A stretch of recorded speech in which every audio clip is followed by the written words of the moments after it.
Thank you so much for joining us.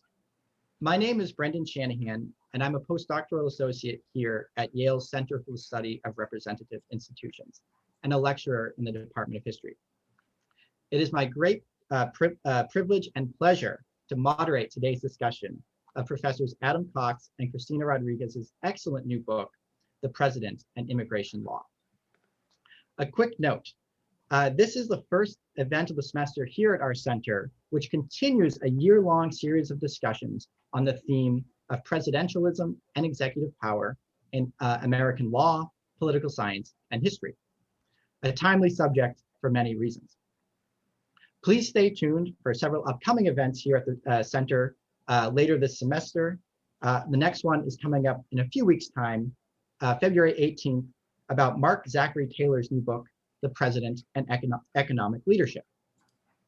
Before I proceed to brief introductions, I would like to take a moment to say thank you to everyone who has made this event possible, especially our program director here at Jaffrey, my fellow postdoc John Dearborn, faculty Stephen Smith and Isaac Nakimovsky, graduate assistant Joy Wang, to our commentators, to our authors, and to you, our participants, for taking the time out of your day to attend this discussion. This powerful, ambitious, and interdisciplinary new book of legal scholarship interrogates the origins and evolution of the long history of presidential power in the realm of US immigration policy. It demonstrates how and why the executive branch assumed increasingly expansive discretionary powers and implemented them in the domain of immigration law from the time of the early republic all the way to the present. Above all, the authors contend that grappling with the reasons why and processes by which the president has become the policymaker-in-chief in matters of immigration will empower lawmakers, scholars, and advocates to identify areas requiring and means to reform US immigration policy and policy making. To discuss the president and immigration law, we are joined by its two distinguished co-authors, Professors Cristina Rodríguez and Adam Cox, and two very generous and equally distinguished scholars of US immigration legal history and political development, Professors Roger Smith and Adam Goodman. Brief intros. Professor Rodríguez is the Leighton Homer Surbeck Professor of Law here at Yale Law School. A double grad of Yale College and Yale Law School, Professor Rodríguez received a master's in history as a Rhodes Scholar at Oxford and previously taught at NYU Law. From 2011 to 2013, she served as Deputy Assistant Attorney General in the Office of Legal Counsel of the US Justice Department. She teaches and writes extensively in numerous fields, including immigration and citizenship law and policy, administrative law and process, and constitutional law and theory. Her co-author, Professor Adam Cox, serves as Robert A. Kindler Professor of Law at New York University Law School. A graduate of Princeton University and the University of Michigan Law School, Professor Cox clerked at the Ninth Circuit of Appeals, served as a civil rights fellow at the ACLU, and previously taught at Chicago Law School, University of Chicago Law School, excuse me. Professor Cox teaches and publishes widely in fields such as US immigration law, voting rights, and constitutional law. Our first discussant, Professor Adam Goodman, serves as assistant professor in the Latin American and Latino Studies program and the Department of History at the University of Illinois at Chicago. After receiving his PhD in history from the University of Pennsylvania, Professor Goodman has taught numerous courses in immigration and borderlands history, both at UIC and elsewhere, engaged in numerous works of public history, helping to organize the widely used, I'm one of them, immigration syllabus project. Deeply grateful for your commitment to generous scholarship to your peers, and is the author of a very recent and excellent book, The Deportation Machine, America's Long History of Expelling Immigrants, a book I couldn't recommend more highly. Our second discussant is no stranger to Yale, having formerly served as professor in our political science department. Roger Smith is Christopher H. Brown Distinguished Professor of Political Science at the University of Pennsylvania. Professor Smith's CV is too numerous to even try to summarize. Suffice it to say Professor Smith is an expert in many fields, including American immigration and citizenship, politics, law, and history, and is the author of, among many other works, Civic Ideals, a foundational text in the history of American citizenship, and most recently, That Is Not Who We Are, Populism and Peoplehood by Yale University Press. Professor Smith recently served as president of the American Political Science Association. Here's our plan for today's discussion. First, I'll turn the floor over to our two authors to introduce their book at greater length and talk about its evolution. Then our discussants will each offer their own remarks. We'll return the floor to our authors for responses, have a bit of crosstalk, and open to a general Q&A. The Q&A is available here on the webcast below, so if you have a question and want to add it to the queue, please do so at any time, and we'll do the best we can to respond to as many as possible. Thank you all again for being here. Professors Cox and Rodriguez, the floor is yours. Great. Thank you so much. And before we begin, we both just want to thank, obviously, the Center and Yale, as well as Brendan, Adam, Rogers, and all the participants here today. We're really thrilled that we could be here to talk about the book project with such an amazing group. As Brendan alluded to, our book is basically about two things. So for a few minutes, Cristina and I will speak about the two central questions. I'll first talk a little bit about how the president became our immigration policymaker-in-chief. And then Cristina will talk a little bit about what that means for the present and future of American immigration policy. You know, the million-dollar question being, should we be happy or terrified about the role that the president plays today? So on that first question, how did we get where we are today? Today, the idea that presidents play an enormous role shaping immigration policy is on everybody's mind because it's everywhere you look, right? It's in former President Trump's ban on migrants from majority Muslim countries, the fight over the last 3 administrations now over DACA, which was President Obama's signature initiative designed to protect dreamers from deportation, which the Trump administration attempted to rescind, and the new Biden administration is attempting to bolster, to the near shutdown during the 4 years of Donald Trump's presidency of America's system along the southern border for screening asylum seekers.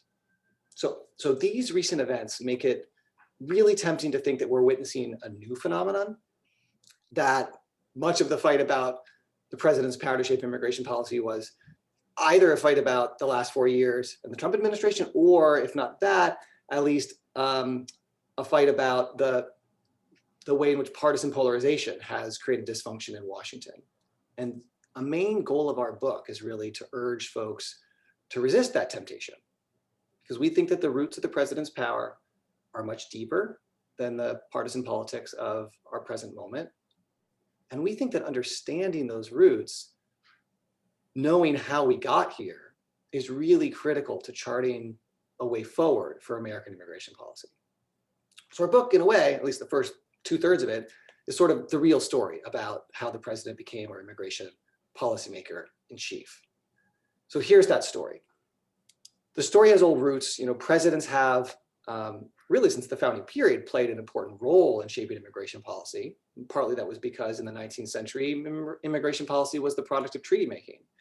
But our story is mostly a 20th century story because during the 20th century, 3 interlocking developments transformed American immigration policy and put the president at the center. So let me just discuss these 3 briefly before Cristina talks about what it means for us today. The first change was the rise of deportation as a policy tool and a turn towards a probationary system of immigration. America's first immigration statutes lacked deportation provisions altogether oftentimes, and most migrants who took up residence were essentially welcome to stay as long as they wished. Today, the opposite is true. Right? The grounds on which an immigrant may be deported are so numerous that it's hard to count them. And basically everywhere, the American immigration system today makes an immigrant's right to remain in America contingent, always under threat of being taken away. And that's true not just for temporary migrants, but even for green card holders. So that kind of probationary system put in place the legal foundations for the world we see today, but it was accompanied by a bureaucratic change, which was the explosive growth in the enforcement bureaucracy. So the second change over the course of the 20th century was that we went from a world at the turn of the 20th century where there was really very little enforcement of immigration law at the land borders. There was no border patrol before 1924.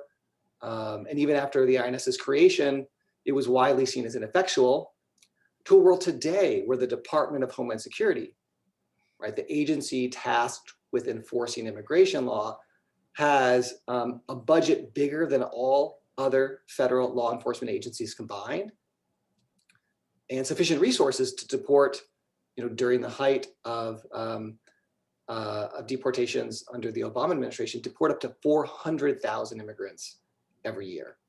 400,000, that's more people than are incarcerated in the entire federal prison system. Okay, this legal change, which gave rise to deportation, combined with this bureaucratic change, the growth of the enforcement bureaucracy, and those two changes, they collided with a third change in the final third of the 20th century, and that was the rise in rates of unauthorized migration. Now, the causes for that rise are complicated and contested, but the consequences were really clear.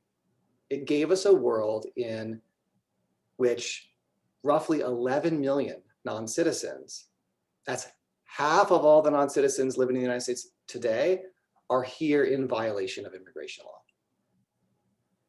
In a world where half of all the non-citizens, half the legal subjects of this regulatory enterprise are in violation of law, is a world where we have an enormous shadow system that essentially stands alongside the formal immigration system. And the shadow system makes the complicated immigration code increasingly less significant, because what matters more are the enforcement choices made by executive branch officials about whom from among this vast pool of deportable people will actually be subject to enforcement. And that system where enforcement is front and center, it gives the president tremendous power, because the president and the senior leadership within the executive branch supervise that enforcement architecture. Okay, this de facto delegation of power through enforcement we see as a core change that has empowered the president. It's not the only one. There are also express delegations, which maybe we'll talk more about during the discussion, like the suspension power that President Trump wielded to place a ban on migrants from a number of majority Muslim countries. But for now, let me turn it over to Cristina to talk a little bit about what the consequences of this enormous power are for the system today and how we should think about it. Thanks so much, Adam. Thank you also to Brendan for organizing this, and to Adam and Rogers for taking the time to talk about this with us. I just want to take a note of personal privilege and say that the first time I thought of immigration and citizenship as subjects of academic study and inquiry was in Rogers Junior Seminar more than 25 years ago, I think it was. And so I'm thrilled to have the chance to continue talking about these topics with him, and also with brilliant new scholars like Adam Goodman. So Adam describes a system where the president is empowered to make fundamental choices and about core questions in immigration law. And this is a dynamic that could be extrapolated to a lot of other regulatory contexts. But one of the overriding themes in our book is that institutional context matters a great deal. And so we do need to get into the nuts and bolts of the system to understand what this means. But we conclude at the back half of the book, when we're trying to make sense of this power, is that even if we take the Trump administration as our exemplar and think that the power that Adam just described in the hands of someone like Trump, in the hands of a demagogue, is dangerous, we don't think the proper response is to assert strong claims against the presidency or declare the presidency out of control. The import of our historical account is that presidents have long looked for ways to advance their agendas. And what we should be trying to understand is when and why strong presidential power is constructive and needed, but then also identify the laws and legal structures that can be exploited for abusive ends and work to reform those. And so the agenda that emanates from this book is as much a political one as it is a legal one. So because enforcement and the power of enforcement is at the core of our story, we start by thinking through how to imagine an enforcement regime. And in making the claims about how the enforcement regime ought to be structured, we are initially arguing from second best. That is, assuming that the shadow system that Adam described exists, what forms should presidential power and control take? And our ultimate view is that we need presidential power and control to tame or bring humanity to the enforcement system. That is the only way, by having high-level political control over the system, that might even be possible given the nature of the system. But that we should always be thinking about how that control should be used responsibly. And so we think it's vital, for example, for a president and an administration to articulate enforcement priorities and then use power to supervise law enforcement agents to advance those priorities. Of course, with a president like Donald Trump, we wind up with enforcement priorities we abhor. It was essentially priorities without priorities, where officials literally said things like people should be looking over their shoulder. It was a set of priorities with the intention to instill fear. But across the sweep of history, we think that leaving these fundamentally political choices about who should be removed, what the priorities should be for enforcement, in the hands of what has become a semi-militarized law enforcement culture would be far worse across time.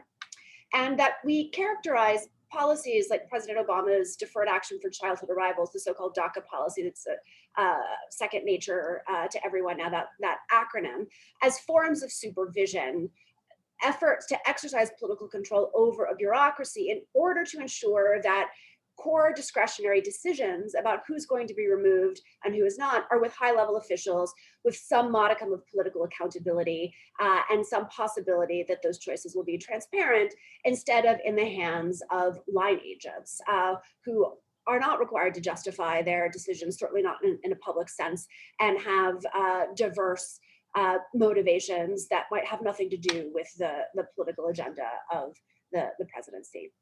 So that's a way of thinking about the second best shadow system that we're in. But we pivot towards the end of the book, and especially in the epilogue, to articulate a different ultimate aspiration, to turn our attention to why we think the shadow system must be brought to an end, by showing that it's a system that enables social control and domination by the government of immigrant populations. Presidential administrations can make that worse or better, but the system itself and the bureaucracy that sustains it are a persistent threat. Even concerted efforts like DACA to control the enforcement bureaucracy at best provide a contingent status. And the threat of deportation, no matter who is in charge of the machinery, is one that makes it difficult to plan and invest, and it's enormously destabilizing to individuals and communities. And even a well-intentioned administration has to preside over a mammoth system. And the use of enforcement tools, the actual use of them, are part of any administration's legal obligations within a system of this sort. So part of the epilogue then begins to identify what steps we need to be taken to dismantle this system, which, as Adam describes, is over a century in the making. It's enormously complex. There are lots of vested interests in sustaining it, including inertia, but also lots of public and private interests in sustaining it. And then clearly, the taming of the enforcement logic entails first and foremost legalization, which is the only way to bring the shadow system to an end. And we're very clear this is a political ambition. It's one that's linked to what we think is a proper understanding of the structure of the law and the right way to think about forbearance under the law, but it's a political ambition that requires making claims about why that's justified in our society. But then from a more institutional point of view, we think that shrinking the shadow system would then give us an opportunity to reimagine the president's role. So our objective is not to eliminate presidential power from the system, but instead to harness the constructive aspects of presidential power, of executive governance that could be brought to bear on immigration policy. And we can certainly talk about that in the question and answer if people are interested, but these include tools like flexible policymaking capacity, the ability to respond quickly to changing realities, which is a dynamic that marks immigration throughout our history, and allowing reliance on expertise when regulating labor markets and things of that sort, the kinds of decision-making that are emblematic of good executive governance as opposed to coercive, non-transparent power that's at the heart of the deportation system. And so there are a lot of aspirations that could be built out from this vision of a system that's centered not on enforcement, but around a different concept of immigration. And that is the debate I think the country should be having, as opposed to how to ameliorate the effects of this system that Adam and I in the end believe has grown out of control. And so with that, I'll turn it over. I think Adam will be the first commentator. I look forward to hearing what you have to say. Thank you so much. What an honor to be here to discuss this very timely, important book with scholars I admire, and also to be in discussion again with Rodgers, who I learned a lot from as well during my graduate school days at the University of Pennsylvania. So it's a real pleasure. And thank you to Brendan and to all the organizers. I look forward to our discussion. There are 4 points I want to make. This is such an interesting, provocative book. And the first thing that I want to highlight is just the incredibly impressive research base. The first thing I do when reading a book is I turn to the notes. And in this case, there's 75 pages of incredibly detailed, thoughtful notes. There's substantive engagement throughout with history, social science, legal scholarship, newspapers, Department of Homeland Security reports and records, congressional records, landmark court cases, obviously, and also, a dozen or so interviews with former DOJ and DHS officials. So I just wanted to start out with that. And, I would be curious to hear, I know that those interviews were anonymous, but at the same time, I'd be curious to hear more about them. And in general terms, perhaps, did people within the agencies express a consensus or perhaps conflicting views? And how did those interviews inform your work? Was there anything surprising that changed the way you were thinking about these broad questions? So the first thing is the impressive research base. The second thing that I want to highlight is that the author's historical approach matters and it pays dividends, said the historian. So this is something that I think enables them to dispel the myth of congressional supremacy over immigration and show how the executive branch has always played an important role in interpreting, implementing, and even making immigration policy, and they do so convincingly. I thought the discussion you offer of kind of the president's treaty power and using the Gentleman's Agreement in 1907, as well as the Bracero program, was very effective here. And you read in a new light, given your focus on the executive branch. And I think this also allows you to show how immigration policy is developed in what you describe as a common law-like way, right? Through the introduction and entrenchment of temporary policies that oftentimes stick. In some cases, inertia explains a lot here about why policies are on the books and how they stay and how they start out as temporary but become permanent over time. And you do such a nice job of showing that, I think. This also helps us understand, as you mentioned in some of the introductory comments, about how immigration policy in recent years needs to be seen in a new light, and the ways that Obama and Trump represent continuity rather than a dramatic break from the past, perhaps. And you do so through that historical analysis, and I applaud you for that. It's very impressive. The third point that I want to highlight is that Cox and Rodríguez not only bring the state back in, as it were, but they also bring us inside the state. And I think this is a really key intervention that you're making. And you're building on and in dialogue with so many wonderful scholars here whose work I really admire and have learned a lot from. People like Kitty Calavita, Lucy Salyer, May Nye, Kelly Lytle Hernandez, Debbie Kang, Hiroshi Motomura, and others. And this relates closely to my interests and some of my work as well. But you make, I think, such a compelling case as to why this is really essential to understanding immigration policy and executive power. So you convincingly show that discretion is key to the executive branch's power over immigration, and that the discretion exists, as you put it, because of this shadow system that you outline. Your attention to detail and specificity really offers, I think, crucial insights into the bureaucracy's inner workings. The authors address, but also move beyond a debate between the legislative branch and the executive branch. Right? They really go into great detail in examining who holds power within the executive branch, and they show why that matters. And this isn't just the president versus the rank and file Border Patrol and ICE officers. This is within the executive branch, the agencies that hold the power. And you do such a, I think, excellent job of really emphasizing the importance of implementation and what you describe as the principal agent problem through a detailed, illuminating discussion of the DACA program during the Obama years. And the authors show, I think they show this by examining how the Obama administration, on the one hand, centralized and shifted discretionary power within the executive branch from ICE to USCIS, Citizenship Immigration Services. And this was incredibly consequential, even if imperfect, as they acknowledge. And as a side note here, I agree with you that it's really important to recognize how immigration policy during the Obama years shifted from term 1 to term 2. I think to speak of the Obama years in singular terms can be misleading. But at the same time, despite programs like DACA, you emphasize the fact that Obama administration really had a pretty restrictionist policy when it came to Central American asylum seekers in the second term. And they offered lip service, we might say, to targeting enforcement efforts at so-called hardened criminals. And it's obviously worth stopping and interrogating what criminal means and how that category has expanded over time.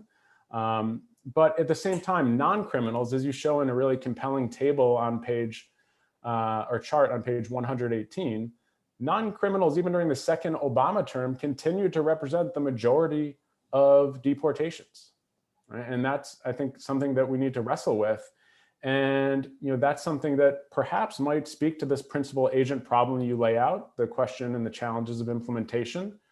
But it raised serious questions, I guess, for me about the president or top officials within the executive branch's ability to control an agency that has been so long dedicated to enforcement above all else. And that brings me to the last point I'd like to make, which might be that you recommend in so many words to burn it down.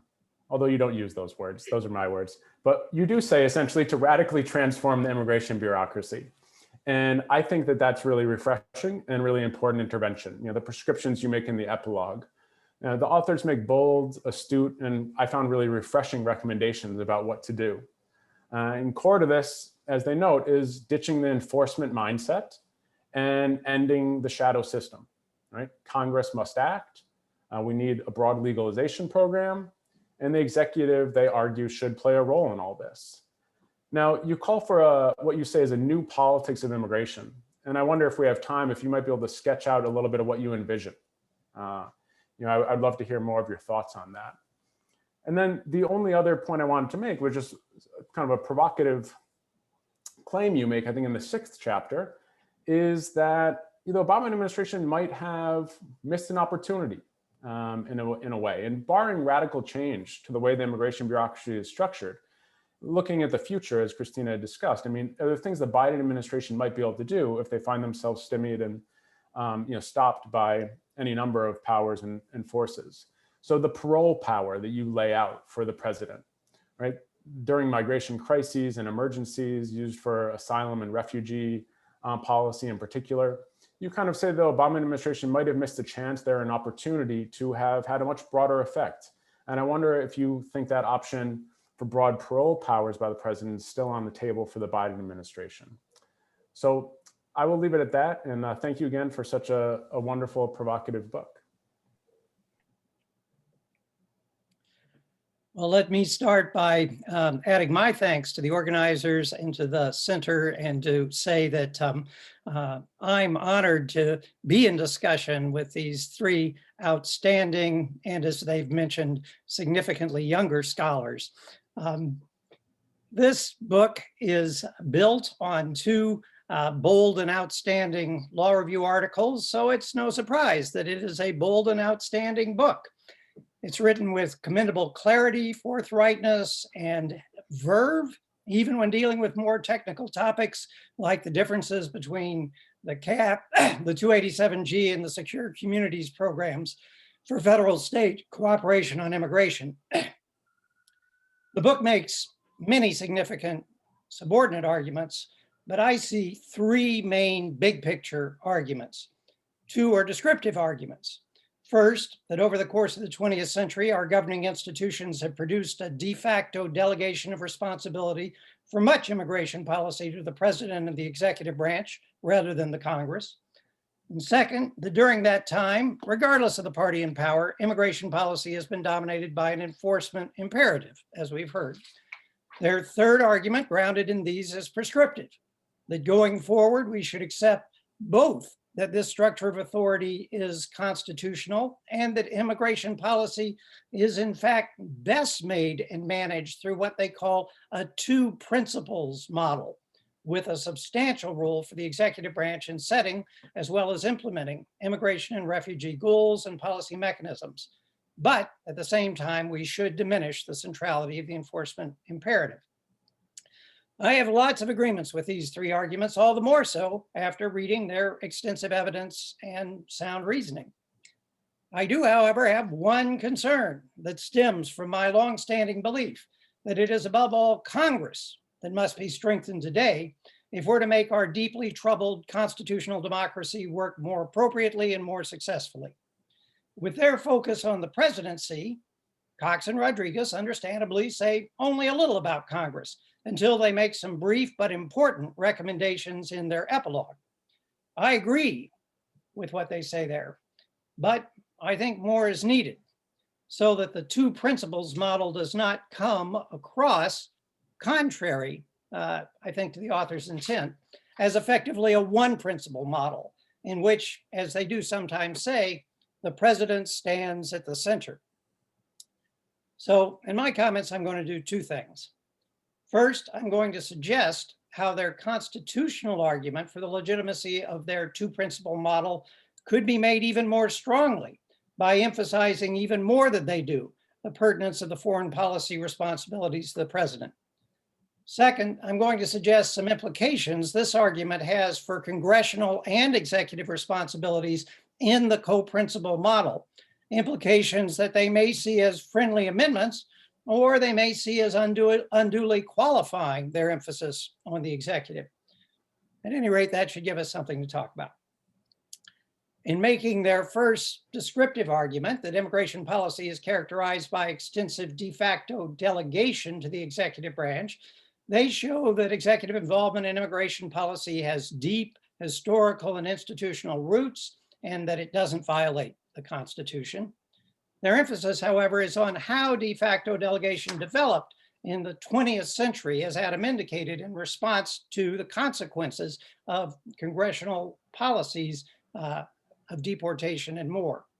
They stress that as the 20th century proceeded and Congress adopted an increasingly elaborate immigration code, that code's de jure rules were drawn in overbroad fashion, formally prohibiting behavior that many lawmakers and many in American society actually did not think should be punished, and that many believe should not be unlawful at all. Those overbroad de jure rules, they contend, have produced this situation in which half the nation's immigrant population, 11 million people, are unauthorized, a situation that leaves it to the executive branch to decide what enforcement policies should actually be. I find this argument persuasive, but I don't think the case for their two principles model must rest or should rest on the reality of de facto delegation. I think the Constitution makes the two principles model almost inevitable and certainly appropriate. The Constitution does not clearly assign power over immigration. It does four things pertinent to the question of that power.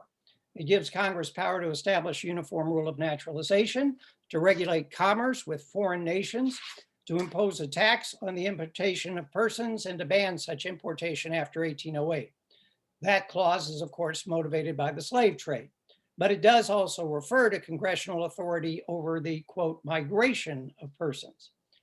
The Constitution also, however, gives the president the power to make treaties, appoint consuls, receive ambassadors, which courts have ruled makes him the nation's leader in conducting foreign policy.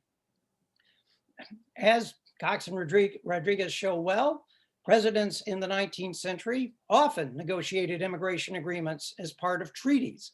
And in the post-World War II period, as the US assumed a role of global leadership, presidents from Harry Truman on have adopted refugees and immigration measures as part of the conduct of US foreign policy. As the authors note, the Supreme Court has not sought to state definitively how the Constitution shares or divides power over immigration between the president and the Congress, but there's a strong constitutional basis to say that it does so, suggesting we can and should see a prominent executive role not as solely or most authoritatively resulting from de facto delegation, but arising from the Constitution itself. It also isn't a stretch, I think, to say that the Constitution suggests Congress's role is most concerned with the domestic and particularly the economic and citizenship consequences of immigration, the executive with foreign policy and national security matters. And I'll suggest that has implications for how we should seek to structure the two principles model today. First, I want to discuss their second descriptive claim that American immigration policy is dominated by an enforcement model, and particularly their reflections on why that is the case. As they noted, it's very complicated, but they say, rightly, I believe, that enforcement has been presented, at least, as driven by two main goals: protecting the jobs of domestic workers and guarding against dangerous foreigners. But the striking thing is that in practice, most of the time through the 20th century, the nation did not really pursue either of these goals very ardently. They note that until the last 3 decades, enforcement along the nation's borders was lax, and that to this day, administrations of both parties have displayed a pattern of massive under-enforcement of employer sanctions, which were celebrated at times, particularly in 1986, as the best means to preserve jobs for Americans, but still not enforced. So while they stress correctly that overbroad immigration laws impose unauthorized status on millions of immigrants that many Americans actually want to have here, those people are here primarily because of apparent enforcement failures. How do we explain these failures? They note 2 alternatives. One is that it's simply a tragic policy failure due to congressional obtuseness and lack of executive branch capacity, even after we've greatly expanded that capacity in recent decades. Their other explanation is one I previously called the dark view of American immigration policy. It holds that the political forces most shaping immigration policy have actually been happy with a system that produces lots of low-skilled workers with few legal rights, ripe for economic exploitation. Cox and Rodriguez don't feel they can come down firmly in favor of one or the other of these explanations, nor can I, though I have stated that I lean toward the dark view, and I think they might as well, that they do so as well, with their commendable focus on issues of social control and domination of immigrants. They note that congressional laws defining who is deportable are overbroad, in part because it has, quote, long been a political non-starter for many legislators not to appear tough on immigration. So lawmakers often prefer the shadow system of leaving it to the executive to decide what rules governing deportation actually get enforced and for which groups. But I submit this means that in thinking about how to make the two principles model work more successfully, we need not only to attend to the executive branch and to find appropriate ways to centralize executive policy control to a greater extent, to formulate enforcement rules, and to subject executive measures to appropriate judicial scrutiny, as the authors suggest. As they note, ultimately, presidential power is still reactive to the policies of other actors and unstable with changing administrations, as we are seeing very dramatically right now. As they put it, the corrosive features of the discretionary nation give rise to an urgent need for Congress to act. Only Congress can meaningfully shrink the domain of enforcement by addressing the statutory rules that help create the shadow system in the first place. I agree with them that this is what's needed, and that in the current political and policy environment, with Americans polling as more receptive to immigration than they ever have been since we've been doing polling, and with some immigration pressures easing, at least prior to the pandemic, we may have, as they say, arrived at a moment where transformation is possible. and I agree with them broadly on what transformations are needed, replacing de facto delegation with de jure delegation in a number of regards, limiting the dominance of the enforcement imperative, and adopting legalization initiatives to reduce the huge numbers of people living under the perpetual threat of enforcement.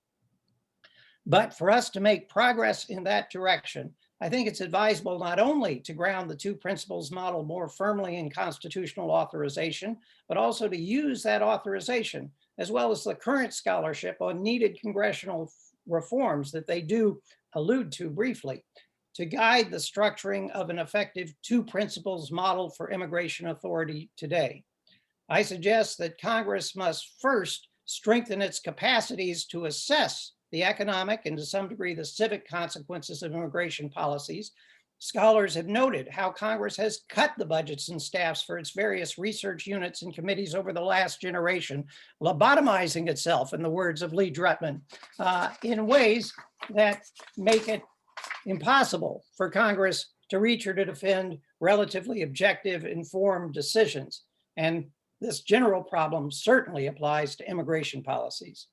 Then Congress should establish policies that are enforceable and that Congress really means to have enforced, with at least some broad enforcement priorities, and with a primary, but by no means exclusive focus on the economic impacts of immigration, with a recognition that low-skilled workers have been and will be enormously economically valuable to the nation, not just high-skilled ones.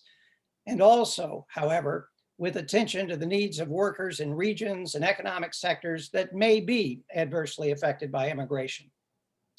Congress should, however, structure the de jure delegation regime that Cox and Rodriguez call for, with a recognition that the executive must have authority to take measures affecting immigrants and refugees in light of American foreign policy goals and national security needs, and shifting international conditions affecting achievement of those goals and needs.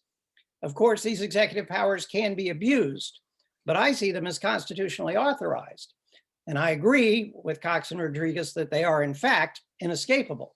And I think both Congress and the courts can play reasonably effective roles in limiting their misuse. Again, I don't see any of this as hostile to the core arguments of the President and immigration law, unless the authors feel the task is really just to structure executive discretion, not to strengthen Congress in this area as well. I don't think they see the implications of their two principles model so narrowly, and so I encourage them to think of these comments not as criticisms of their book, but as thoughts pertinent for their next one on the co-principles model for immigration in the 21st century. This is a great book. That one will be too. Thank you all so much. Right now, I'd like to turn the floor over back to our authors, if you'd like to respond to some of these comments, and to remind all of our participants, please, if you'd like to add questions to the queue, we're keeping an eye on them, and we're looking forward to responding to them following the authors' responses and a brief crosstalk. So there's so much to be said from what both of you have offered. Thank you so much for taking the time to think that through. I like the idea of a new project, Congress and Immigration Law, volume 2. And I think that that's going to require probably the same decade of study and research that went into this book to understand really how the incentives can be created for a better form of regulation, and how Congress can be rebuilt as an institution that actually legislates and legislates effectively and well, and not in these potentially overbroad fashions. A problem that seems to get worse as the years go by. I want to say something that connects Roger's dark view with the new politics that Adam asked that we maybe address a little bit. And then this does go to the question of legislation and congressional action. I think that this is something we don't talk about a lot and haven't talked about a lot. Adam and I would both think of, an ideal co-principal model as one in which there were more frequent collaboration, more frequent legislation, where legislation was addressing emergent problems, evolving problems, while still leaving room for executive governance, because the two forms of authority are complementary, not substitutes. But the question is how to make that possible. And it's the dark view that Rogers subscribes to, and that we identify as one way of explaining why we have the system that we do, that makes the new politics really challenging to imagine. And so I think that is the connection that we have to break. And some of that will require better understanding whether the dark view is the right way to understand the incentives and interests that are aligned to sustain the current system, which is one that has dominated for the last 2-3 generations. But Rogers, you already allude to some of the things that I think might be possible to transform that dark view and to establish the new politics. One, of course, is the fact that we're differently situated now with respect to immigration than we were even in the early 2000s in the 1990s. And the end of illegal immigration from Mexico in particular could be a moment where those at least who pay attention to policy, I don't know if it's going to break through a general public perception of immigration, which has been fairly consistent throughout our history, that it is a source of crime and danger and taking away of American jobs. But if that can break through, that does provide some relief or an ability to push legislation that might otherwise have seemed too daunting. I also think, and this is a way in which I feel reasonably confident that the Biden administration is going to be different from the Obama administration. They were at a very different moment in time when social justice movements have much more capital in places of power, and where I think the criminal justice reform movement in particular is very aware of how the same dynamics play out in immigration. And we're talking, you could tell a similar story to what we do and criminal justice scholars do about criminal justice policy and criminal law and the scope of criminal enforcement and the power of prosecutors. But I think that the awareness at a kind of policy level, as well as at a movement level, that these are all part of a system that is not working and that is oppressive, might help generate the kind of politics that we think is needed for actually upending the enforcement regime. I do think another, and the Biden administration is very much on board thus far with that kind of vision, at least at a high level. The other aspect that of how our politics have changed that gives me some confidence in it's not a new public politics, at least a new way of thinking about reform that might encompass both Congress and the executive, is how our conception of national security is changing, where at least right now, the national security vision at the border is one that encompasses humanitarian processing of claims, not exclusion of everyone who makes an appearance at the border. And there is at least lip service given to the resurrection of asylum and the belief that national security policy has to encompass the humanitarian dimension, that there are people whose lives are affected. That's very visible right now. And so that's also perhaps some reason to be optimistic that the national security dynamics that have contributed to the system that Adam, my co-author, was describing since 2001, the metastasization of the bureaucracy, might actually be ripe for reconsideration. Those are all points of optimism that may not actually be strong enough to counter whatever it is that's causing Congress to be dominated, at least at the Republican level, by nativistic sentiments. But it's a start. So I'll leave it to Adam to either flesh that out or to offer whatever observations he thinks warranted.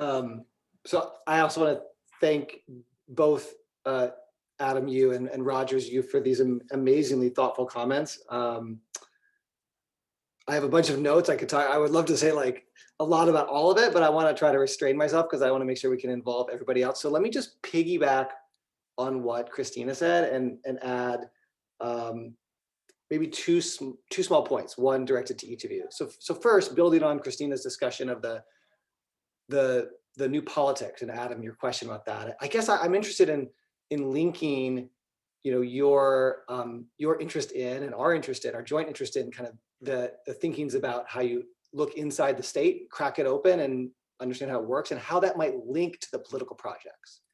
And here, obviously one question you asked was, should we just blow it all up? Which is, out in the organizing world goes under the abolish ICE label, right? And there's a question whether the only way to reduce the enforcement mindset in immigration law is to do something like abolish ICE. And there, I guess, I do think there's a way in which the politics of immigration reform are a little bit different, at least potentially, from the politics of criminal justice reform. Because, in the criminal justice system, the frontline actors, because of the way the system is structured, are mostly, police and investigators out on the beat. And ICE is sort of the equivalent of those actors. But one thing that we saw in the DACA story, which highlights a more general important truth, is that there are multiple regulatory institutions with distinctive cultures that are responsible for implementing and enforcing immigration law. And those institutions don't all have the same values, leadership structures, and the like. And the Obama administration used that feature to its advantage, because when confronted with a set of agents, ICE line level enforcement agents who were resistant to the Obama administration's desires to change deportation policy, when they found out they had one set of agents who were resistant, they basically picked new agents, right? Instead of trying to shape the behavior of the ICE agents on the ground, they said, let's just give up on them and let's go have United States Citizenship and Immigration Services solve this problem for us by telling people to go get a piece of paper from those folks. And so I think, congressional reformers should be thinking about that possibility and the way in which, even if it's unlikely we're going to, abolish ICE and really radically dismantle the enforcement architecture, whether, the fact that immigration has two sides, it kind of has an enforcement side and a benefits conferral side, which is not true in the criminal justice system, whether that affords opportunities for folks to think about as they pursue concrete reform possibilities. Okay, so that's thing number one. Second thing, Rogers, I love this thought you have about building the capacity of Congress to actually evaluate, policy options for the things we might care about, like what are the labor market effects of the particular labor migration rules we have in place? Do they make sense or not? And you're right that what's happened over time is it seems like, not just for immigration, but for all kinds of areas, Congress's institutional capacity has withered within committees, while a lot of that institutional capacity essentially has been rebuilt in the administrative state, right? So that does seem fruitful. I mean, for Congress to be a true partner, does need to have more information.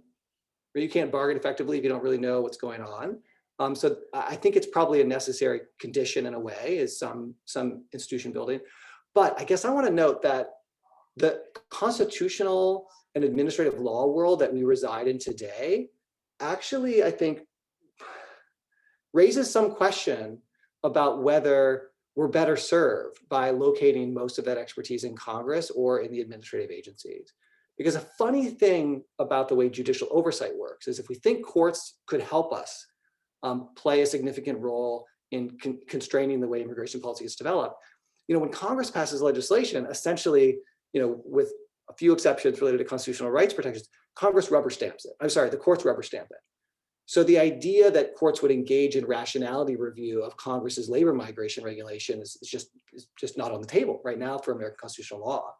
But when agencies say, we're doing this because we think it will, cause this labor market effect, courts actually will meaningfully inquire into whether there's any basis in fact for that.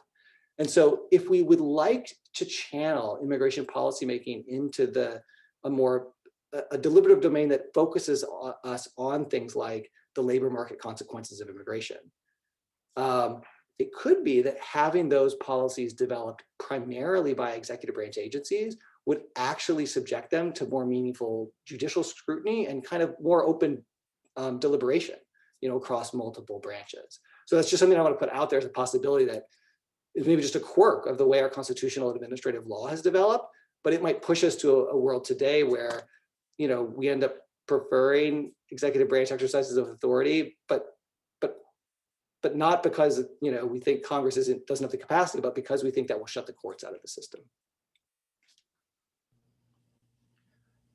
Before we open to Q&A, I'm wondering if our commentators wanted to respond to anything that has been raised or follow up on one of these last points.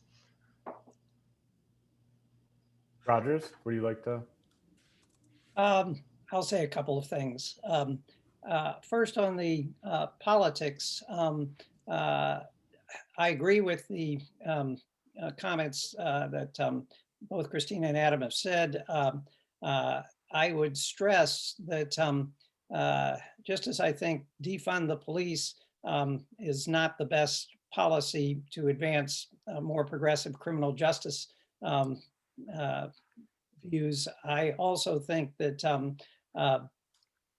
in the enforcement imperative would not be the message to foreground. I think that the message would have to be instead structure immigration policy so that it better serves both our national economic interests and our national values, our moral commitments, and that this is a way of helping make that happen.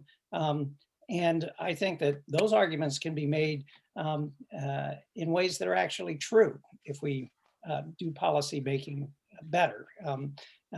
And while that's not any guarantee of political success, as we know, it's still a good thing to have truth on your side.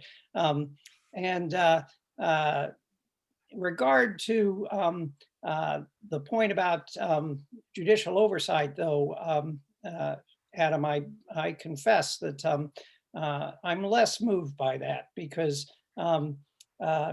number one, I'm not really arguing that we shift expertise from the executive branch to the congressional branch. I'm just arguing to even it up a little bit more.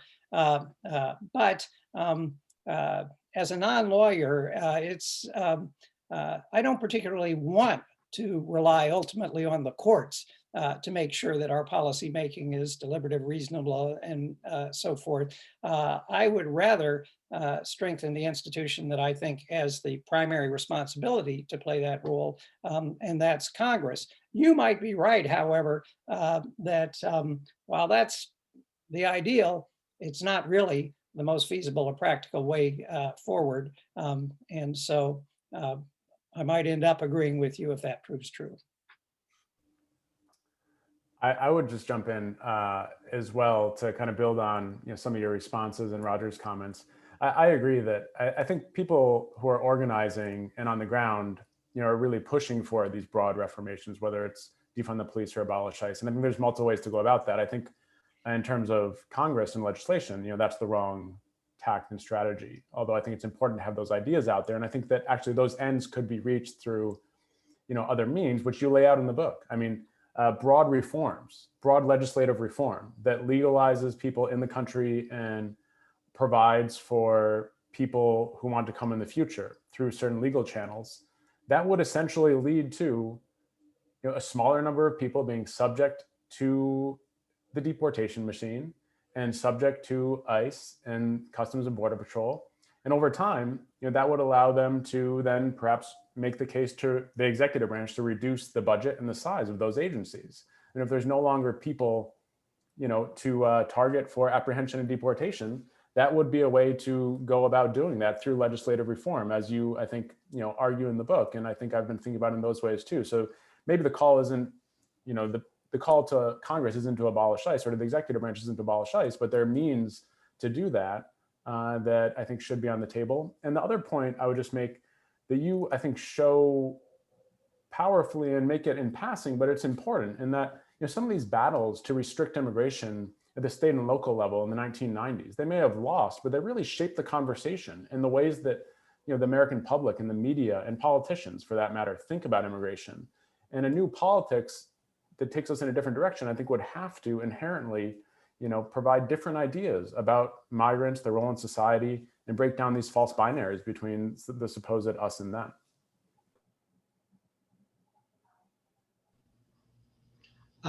Thank you all very much.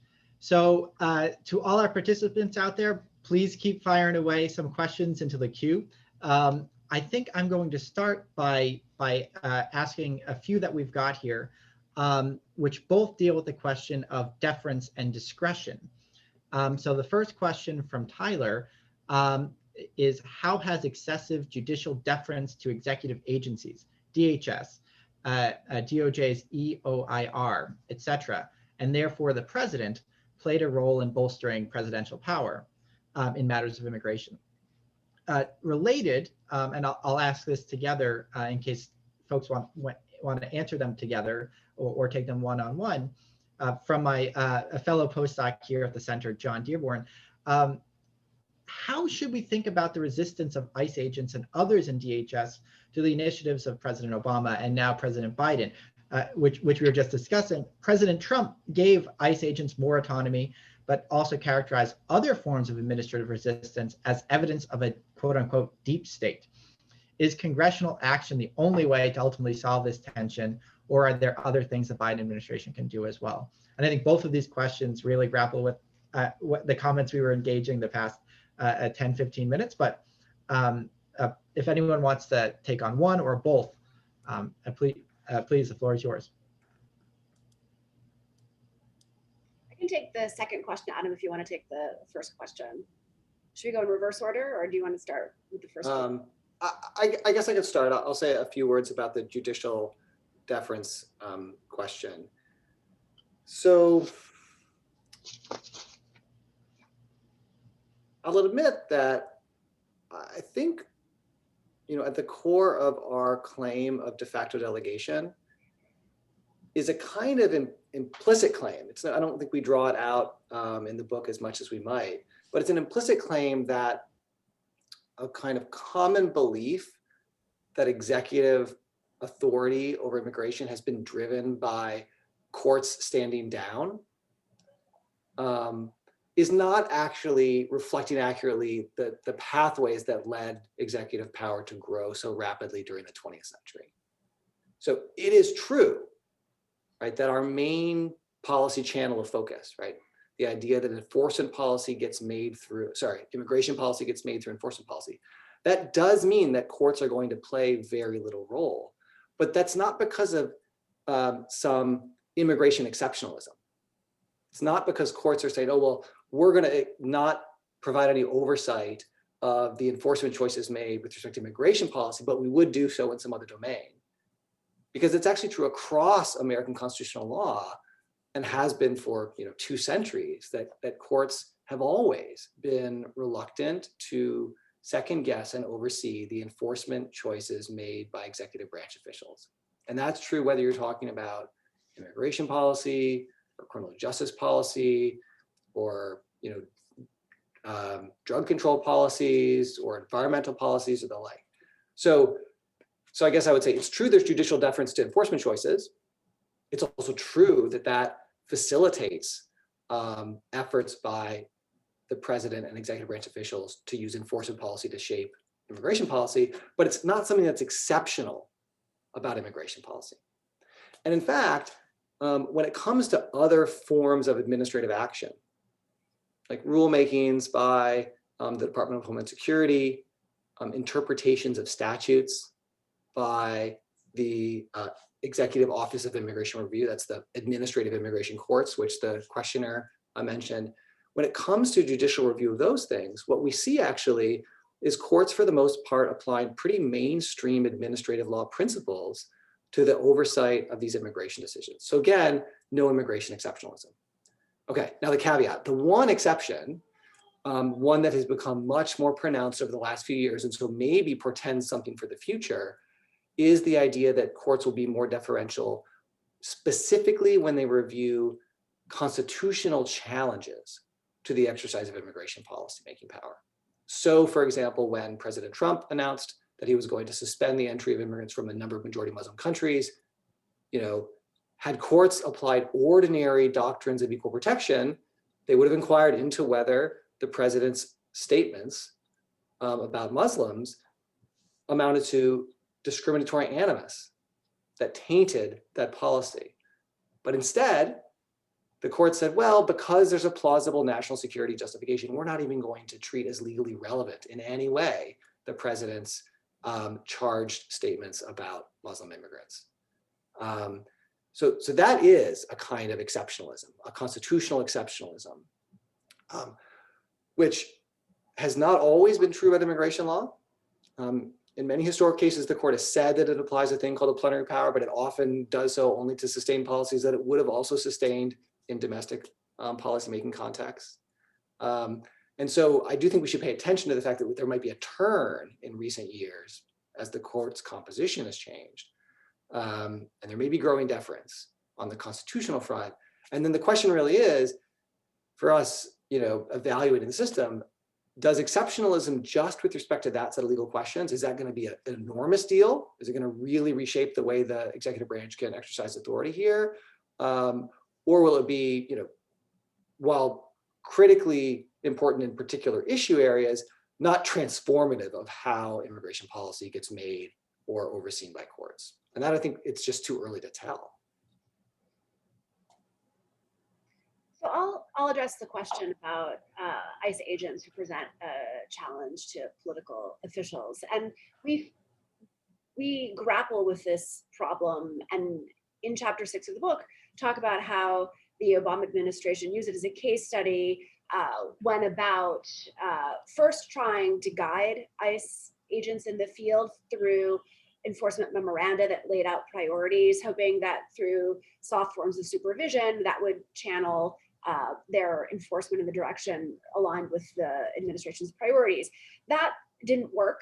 I think there's a debate about whether, if more time had been allowed for that to seep in and more supervisory mechanisms had been put into place down the chain, if you would have seen a shift to meeting the actual enforcement priorities. And there's some evidence that suggests that over time that's what happened. But for a variety of reasons, including the political imperative to do something dramatic, the Obama administration instead chose to promulgate, or I shouldn't say promulgate, but to announce and advance DACA, which, as I've already discussed, changes the agents who make choices about whether this particular group are going to get to stay inside the United States, comes up with very clear sets of rules that have to be applied. And even though in theory discretion is left with the line officer, de facto the discretion has been mostly eliminated from the system. So I think the question that raises is how often can political officials engage in that kind of effort to steer the bureaucracy? And to say that DACA was possible is not to say that ICE agents can always be controlled. I do think one of the things that the new leadership of DHS may be facing is a newly empowered ICE union for sure, and set of ICE agents who were told by their political officials during the Trump administration to just do your job, which means enforcing the law against whoever appears. And many people may have read the New York Times story about the effort to lock the Biden administration into the preferences of ICE by negotiating a collective bargaining agreement that gives them the power to effectively veto changes in policy. That is a shocking way to run an enforcement bureaucracy. And it's obviously intended to hamstring new political officials who want to shift the way that bureaucracy works. But it is going to create friction, both because of the agreement itself, but also because of the way in which it's empowered those agents. I think what's hard about this debate, where it's clear, and Adam and I are clear in the book, that it's important for political officials to be able to have the kind of control that DACA reflects, and that is a good distribution of power. What's less clear is whether that fits into larger accounts of the role that civil servants should be playing in a system that's a mix of career officials and political officials, because the other dynamic during the Trump years in administrative law circles and general public commentary was that it was the civil servants who would save us from political officials who wanted to repeal all environmental regs or oppress workers or whatever the agenda was. And also calls for civil servants to ignore or disobey directives that might have come. And that always made me uneasy, in part because of the focus that Adam and I've had over the years on the relationship between ICE agents who are civil servants and the efforts to control their enforcement behavior. But that's tied to the substance of what we're trying to accomplish within that agency. And so what that leads me to say is that it's very hard to have these debates about how empowered civil servants should be unless you're understanding the institutional context and unless you're clear about what your policy priorities are, what your political preferences are. And that structural debate cannot be separated from the debate about policy. And yet, the notion that civil servants should be able to countermand the politically accountable officials who come into office is one that is a general matter I don't think ought to be propagated. Adam Goodman had asked us what was one of the surprising things we learned from our interviews. And one of the things that we learned consistently in talking to officials, all of whom were, with a few exceptions, who were political appointees working at different layers of the bureaucracy, was how difficult it was to control the line agents and how the enforcement culture really pervades that agency. And you can trace it all the way back to its historical roots. I mean, it's an enforcement bureaucracy, but also the way in which it has developed over time, the types of people who are recruited for it, and the resources that have gotten showered into it, especially since 9/11, have all created a culture that's very difficult for political officials to steer. And that was one of the central challenges of the book, which is how to talk about the president's clear control over immigration policy while also emphasizing that we have an institutional bureaucracy that makes that control difficult to effectuate. Is it one or the other? It's actually a combination. And to me, DACA represents both what is possible, but how hard it can be to get your political preferences through when you have a system like the one that we documented, and Adam also in his work documents has evolved over decades of immigration history.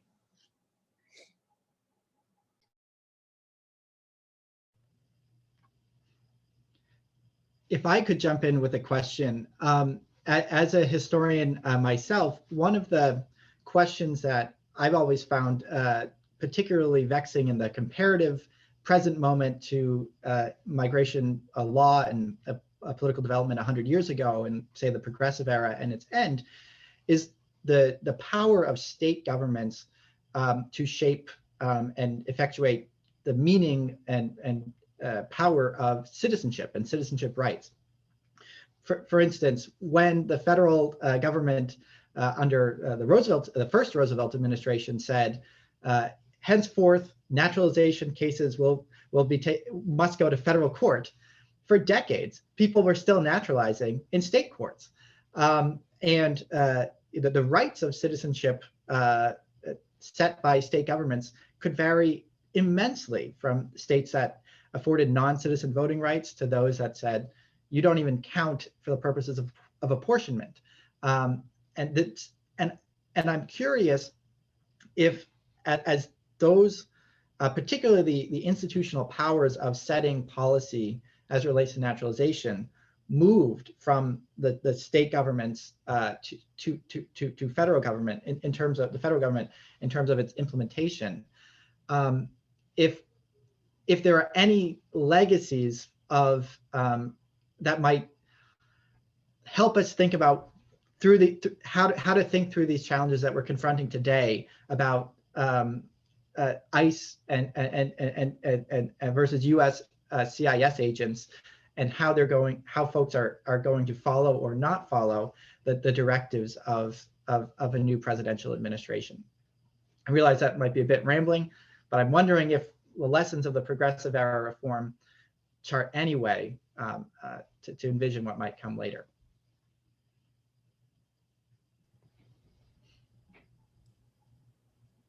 Cristina, did you want to say a word about this, or would you like me to? Yeah, so I'll say a little bit, and then maybe you can chime in as well. I think that to the extent that is an era that involved a lot of ferment at the state and local level in shaping the scope and nature of reform. I would refer back to an observation that Adam made about how that continues to be the case.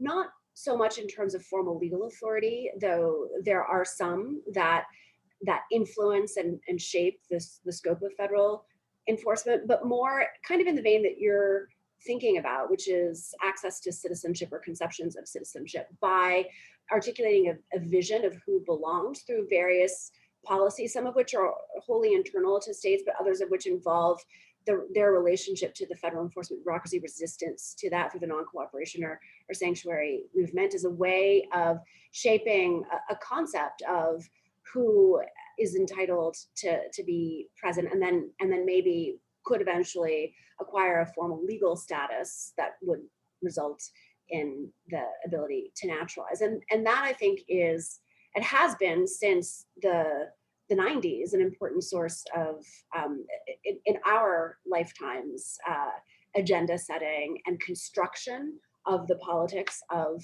immigration. And in many ways was a counterweight to what we saw over the last 4 years, but now it's shifting, right? And so the dynamic is a consistent one, and I think can never really be tamped out, in part because of the enforcement integration, but also just because of the role that state and local institutions have always played in immigration politics. And so I would fit that into, whatever vision of the new politics it is that we can come up with, or the people who understand how to mobilize, that has to be a part of that mobilization.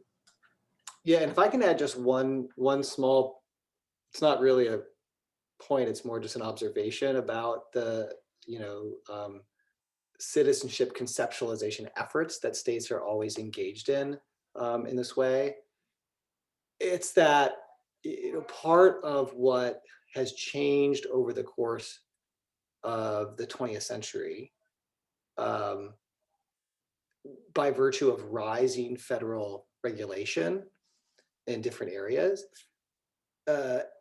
is that the sort of dimensions of citizenship, or the aspects of the bundle of rights that we might imagine is associated with citizenship that states can still manipulate, looks different than it did at the start of the 20th century. And so it's variable across areas. So if you think of political participation, work life, the welfare state, and, access to belonging or exclusion from belonging for people who are deemed criminals. Those are different, important areas where we think about what it means to be a citizen and to belong. And we can see today that with respect to,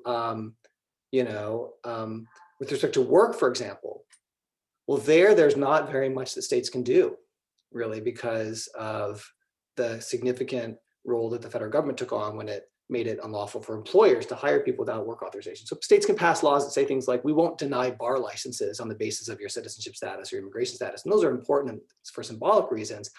Yet it doesn't meaningfully change the work lives of, young graduates of UCLA who want to go work for a big law firm because they still can't be hired by that law firm. Whereas with respect to political participation, states have tremendous power. They could today, just as they could at the turn of the 20th century, decide to extend voting rights to lots of non-citizens in lots of contexts. And in the criminal justice system, there we have a weird world where today the states have a significant amount of power at the kind of front end of their system to prevent people from being shut out of their communities because of criminal convictions. But at the back end, once those convictions are in place, it becomes much more difficult because of the role that secure communities and other programs have played in kind of automating the prison to deportation pipeline. So I think paying attention to the ways in which in these different areas of the lives of citizens, states have differential power today is important. Can I ask something in relation to that? One of the striking arguments in your book is that there may now be an asymmetry in the relationship between the nation and the states on whether the national policies are aiming to be more inclusive or exclusionary.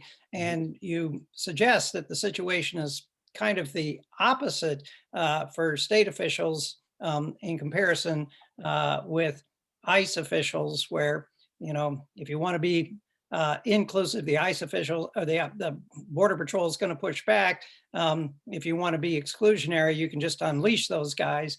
You sort of suggest it's the opposite with state officials, that if they are trying to pose barriers to immigrants, the national government has considerable power to push back. And if they're trying to be inclusive, I understood you to be saying the national government may have less power to restrain them.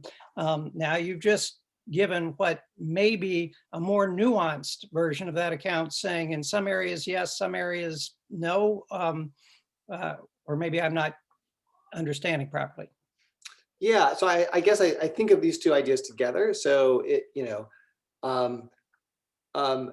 there are arenas, and work is the most significant one, I think, where efforts at inclusivity are most, on the part of states, are most likely to run into obstacles because of the federal rules, created in 1986 that make it unlawful for employers to hire people without work authorization. So that is one area where states that want to be more inclusive, states like Nevada, California, they've contemplated, essentially passing statutes that would purport to grant work authorization to non-citizens. And what the effect of those laws would be is really unclear because they run up against these federal rules. But with the exception of work, I do think the general proposition holds, which is typically, what the federal government has done is set a floor across a few areas, but states are free to grant more political participation, to grant greater access to various forms of public assistance to non-citizens irrespective of their status. And at the same time, there's increasing judicial skepticism of state efforts to deny access to those things differentially, especially when the denials are restricted to sort of like particularly disfavored groups. So a series of lawsuits challenging state efforts to deny DACA recipients driver's licenses, which I think reflect that reality today.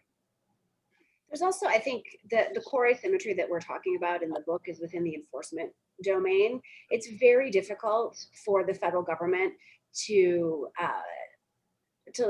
limit or constrain jurisdictions that don't want to cooperate in immigration enforcement. And the Trump administration tried in many ways and failed in the courts for the most part, except with specific state laws that might in fact conflict with federal law. So there are intricate legal questions to be resolved. And that has a lot to do with developments in federalism from the 1980s, which is, what structural doctrines can always, if they're developed through one ideological lens, can always come back to help you when the roles are reversed. And that's that you cannot commandeer state and local officials to participate in federal enforcement efforts. And the whole sanctuary movement is both a political one, but also one that well understands how to use that dimension of the law. Whereas, of course, during the Trump years, if states started to try to enact laws that complemented federal enforcement, the Trump administration wouldn't have resisted that, but you already had precedent on the books that suggests that is not, that entrenches upon federal authority, and there's no corresponding inherent authority on the part of the states that the courts have recognized in a contemporary context to allow them to use their law enforcement systems in an enforcement direction as opposed to a protective one. That's all contingent on a variety of factors. It doesn't have to be that way, but it is the way that that federalism has developed in this domain. Could I jump in quick? I'm going to invite everyone to engage in a little speculation, if you'll indulge, but there's a really interesting provocation you make at the end, and that's how is the Trump era going to be remembered? And this comes up in the epilogue, and it relates to Brendan's question as well, because I think for a long time people were seeing so many parallels to the 19-teens, 1920s during the Trump years and making those comparisons. And yet at the same time, we've seen recently with those Gallup polls that, people support immigration in unprecedented numbers now. And Trump has polarized this issue more than ever before and perhaps created new opportunities. So how do you all see this playing out moving forward if you're willing to go out on that limb?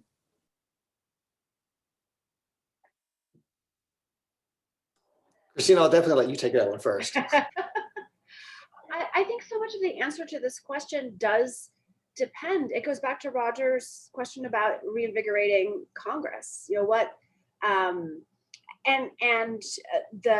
what trajectory the parties are going to take. One of the things, and Adam and I have talked about this a lot when we've been discussing the book, that has happened in our recent past is the sorting of the parties on the immigration issue. It used to cut through both of them.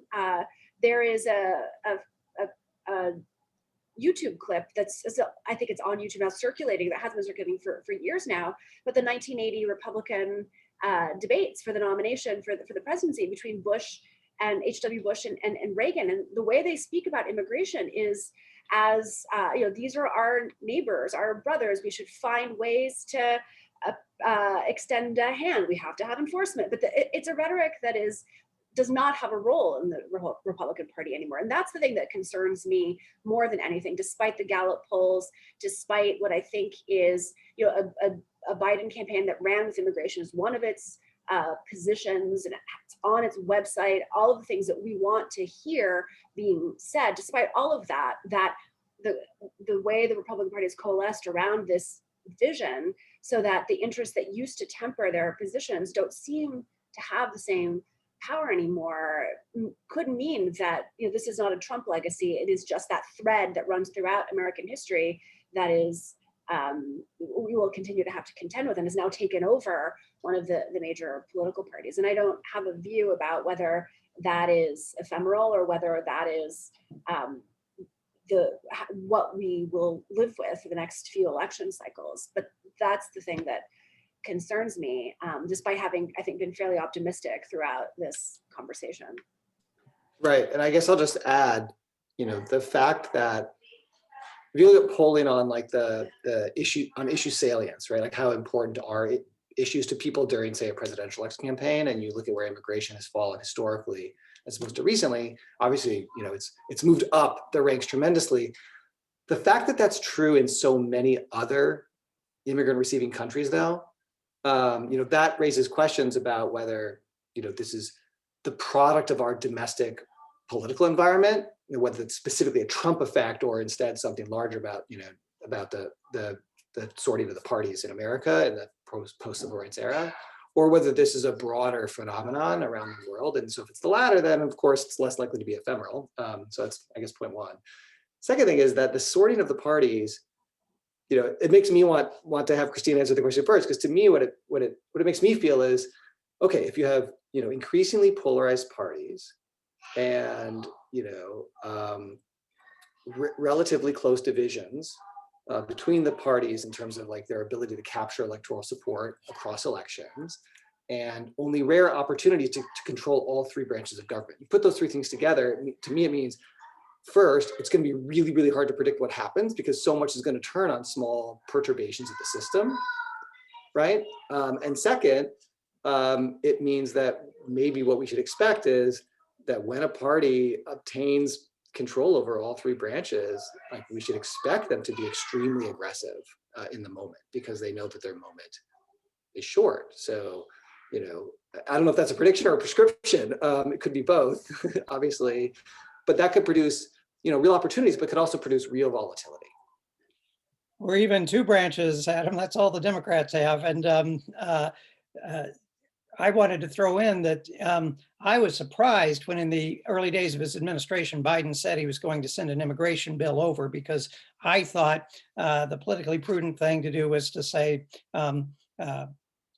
COVID vaccines, economic relief, and save the controversial issue of immigration for down the road because of all the difficulties that Cristina referred to. But I now think that precisely because of those difficulties, Right now, we've got this pro-immigrant sentiment because a lot of people are repulsed by Trump. That may fade and anti-immigrant sentiment may rise again. So maybe the Democrats should be seizing the moment right now. Adam, what's your answer to your question? I was just looking to learn from the experts on this one, you know. No, I mean, it's just been one that I've been thinking about a lot. And I guess it's one of the things that's surprised me, kind of caught me off guard in recent months, how much that comparison may not hold up in the future, you know, in terms of, you know, this being a moment of kind of the beginning of a really restrictive moment in immigration policy in history. And maybe we're going to go in actually a very different direction as a result of the polarization and as a result of the, you know, strong, you know, partisanship around Trump and the fact he made immigration his issue.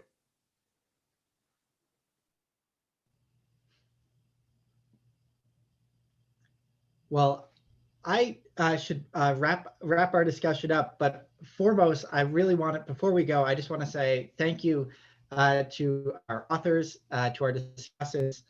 Thank you to our participants for taking the time out of your day. It's the first week of the semester here at Yale, so to all of you attending, thank you for making the time in what is a very busy week. Thank you so much. It was a real pleasure and privilege. And I hope you are all staying safe and staying sane out there. Take care, everyone, and have a great rest of the day. Thanks, everybody. Thanks, everyone. Thank you. Well.